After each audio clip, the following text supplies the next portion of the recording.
उपस्थित समाज के गोंडवाना समाज के समस्त मातृशक्तियों, पितृशक्तियों एवं नन्हे मुन्ने बालक बालिकाओं को मेरा सादर सेवा जोहार। पूर्व में जो जितने भी वक्ताओं के द्वारा और 1857 की जो 52 परगना के महान विभूति, महान शासक गोंडवाना के वैभव,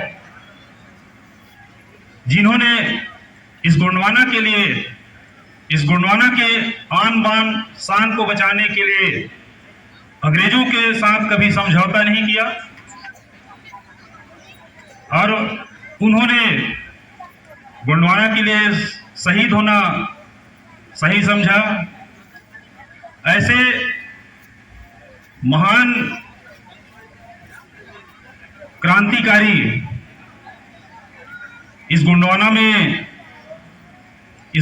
को सही शासन, सही दिशा देने वाले उस महान मंडावी वंश के महान प्रतापी शंकर शाह एवं कुंवर रघुनाथ शाह दिवस के बारे में तो अन्य वक्ताओं के द्वारा बताया गया है। मैं शिक्षा के बारे में कहना चाहूंगा कि दुनिया में एक ऐसा धन है जिसको जितना खर्चा करोगे उतना उसमें वृद्धि होती है, लेकिन बाकी जो धन है जितना खर्चा करोगे वो सब समाप्त होने वाला है, अर्थात वह धन है विद्या धन।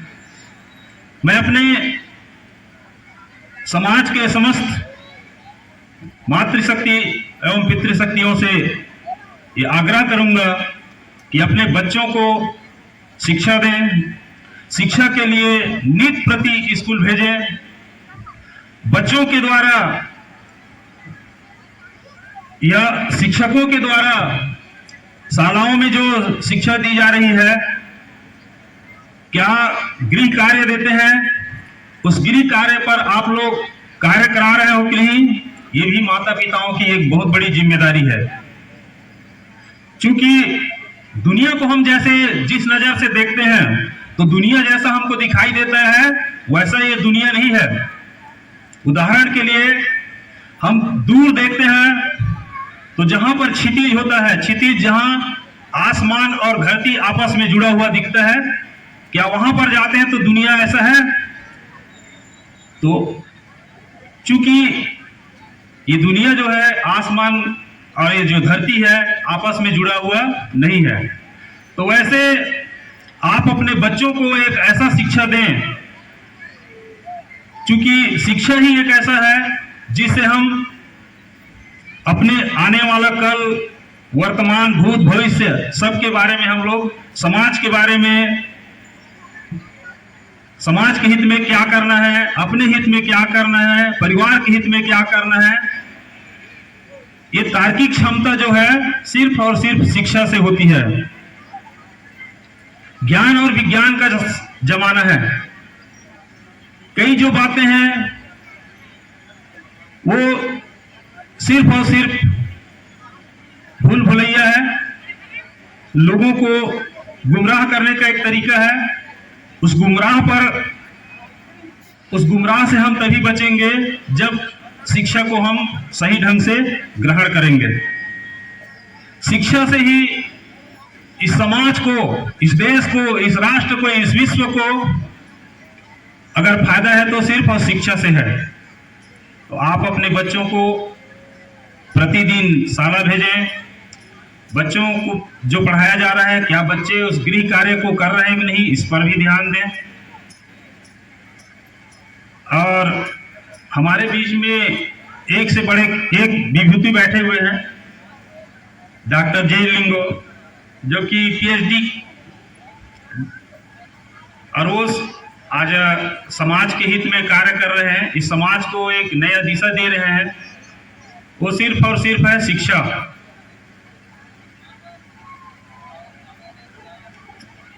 अगर उसके पास शिक्षा नहीं होता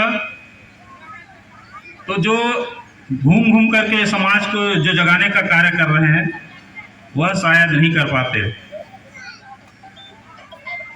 और क्योंकि आज के जिस समय हम लोग स्टूडेंट थे, विद्यार्थी थे, उस समय जब हम लोग शिक्षा ग्रहण करने के लिए स्कूलों में जाते थे तो लोग उस समय गोंड का नाले में अपने आप को सर महसूस करते थे, सर झुका करके जीते थे। किसी विद्यार्थी ने फेसबुक में लिखा है कि गोंडवाना समाज जो है सर झुकाने की शिक्षा देता है।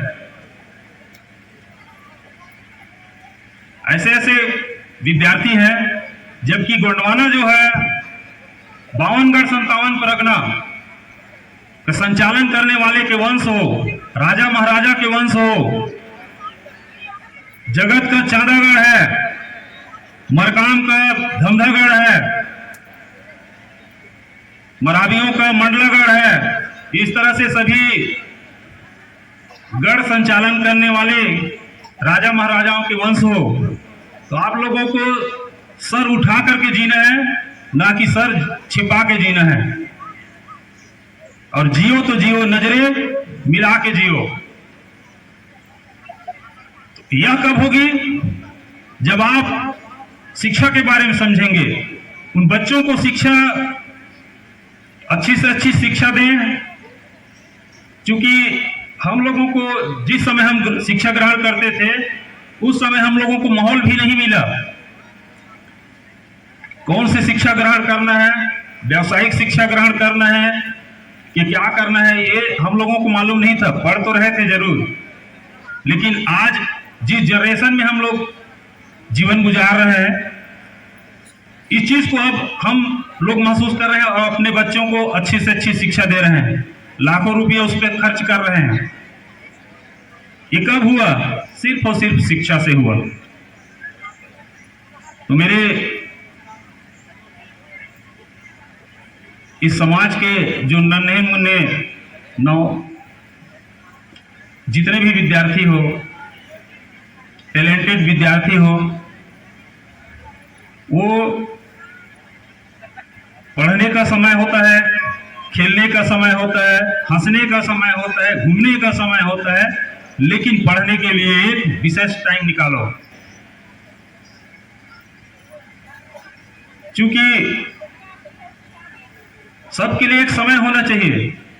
जितने भी महापुरुष हुए वो शिक्षा पर 8 घंटा 10 घंटा ग्रहण करते थे और आज वो अमर हो गए। मरकाम दादा प्राइवेट कर करके पूरा वो ग्रेजुएशन हुआ, LLB में गोल्ड मेडलिस्ट हुए। तब इस समाज को, इस सोए हुए समाज को गली गली घूम करके पैदल चप्पल घिस गया उनका। और आज वो समाज जो सर उठाने के काबिल नहीं था, आज सीना तान के बोलता है कि मैं गोंड हूं। जबकि मैं बताया ना पहले कि जब हम पढ़ते थे उस समय लोग गोंड कहलाने में शर्म आता था। उस समय मैं पंडरिया में पढ़ता था, चूंकि मैं, खैर मेरे ऊपर तो लागू नहीं था, मैं जिस घर में रह के पढ़ रहा था वो 484 गांव के संचालन करने वाले राज परिवार है, तो वो मेरे ऊपर लागू नहीं होता था, लेकिन अन्य मेरे समाज के ऊपर में तो लागू होता था ना। तो आज वो महापुरुष, उस मरकाम दादा का एक देन है, एक समग्र महाक्रांति आंदोलन लाया इस समाज में, इस देश में, और आज इस देश को आज कहां से कहां पहुंचा दिया। अपने अधिकार को लोग समझने लगे। और अन्य वक्ता भी बैठे हैं, तो मैं ज्यादा समय ना लेते हुए अपने वाणी को यहीं पर विराम देता हूं।